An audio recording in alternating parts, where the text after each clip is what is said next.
Si Kapitan Juan de la Cruz, isang matapang na sundalo mula sa Luzon, ay ipinadala sa malayong nayon ng Malabang, Lanao del Sur upang imbestigahan ang mga biglaang paglaho ng mga tao.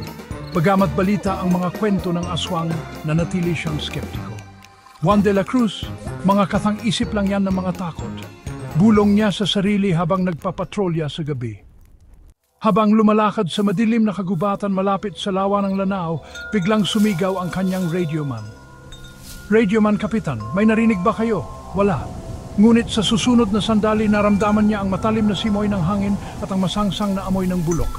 May umunggol sa likuran, hindi tao, hindi hayop. Bumilis ang tibok ng puso niya. Sa paglingon niya, nakita niya ang isang babaeng nakabitin sa puno, ngunit ang mga mata ay nagliliyab na pula at ang mga daliri ay mahabang kuko. Juan de la Cruz, aswang. Napaatras si Juan. Biglang lumipad ang nilalang patungo sa kanya, naghahagis ng matalas na tawa. Binaril niya ito ngunit walang epekto ang bala. Naalala niya ang payo ng isang matandang Maranao kaninang hapon, gamitin ang pilak at dasal. Agad niyang hinagis ang kanyang pulseras na pilak at pinikkas ang mga katagang itinuro sa kanya. Sumilab ang pilak at napasigaw ang aswang.